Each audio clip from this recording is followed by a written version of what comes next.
உங்க கடை லாபம் தெரியலையா? கையில் காசு இருந்தா மட்டும் லாபம் இல்ல, செலவு கழிச்சாதான் லாபம் தெரியும். இல்லனா ஃபுல் கன்ஃபியூஷன் ஆகிடும்.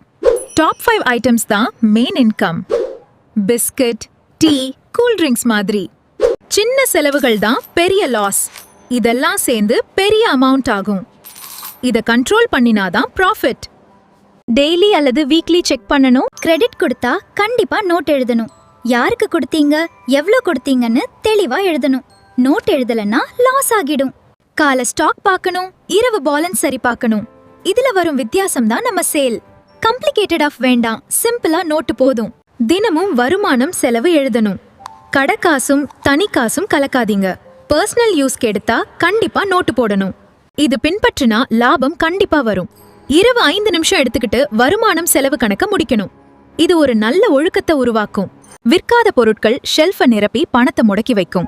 அந்த பொருட்களுக்கு ஆஃபர் அல்லது தள்ளுபடி கொடுத்து விற்கணும். இல்லனா அது லாஸ் ஆகிடும். விலை சரியா வைக்கலன்னா லாபம் தெரியாது. ஒவ்வொரு பொருளுக்கும் லாபம் சேர்த்து விலை நிர்ணயிக்கணும். வாரத்துக்கு ஒரு முறை முழு வியாபாரத்தையும் ஆய்வு செய்யணும். எந்த பொருள் நல்லா விற்குதுன்னு கண்டுபிடிக்கணும். ரிவ்யூ பண்ணினா வியாபாரம் மேம்படும். அவசர தேவைக்கு தனியாக பணம் சேமிக்கணும். ரிப்பேர், மருத்துவ மாதிரி செலவுக்கு இது உதவும். ஃபாலோ பண்ணுங்க. இன்னும் டிப்ஸ்க்கு இந்த வீடியோ பிடிச்சிருந்தா கீழ இருக்கும் சேனல் பேர்ல கிளிக் பண்ணி ரிலேட்டட் வீடியோஸ்லாம் செக் பண்ணி பாருங்க. இன்னும் ரொம்ப பயனுள்ள டிப்ஸ் இருக்கு.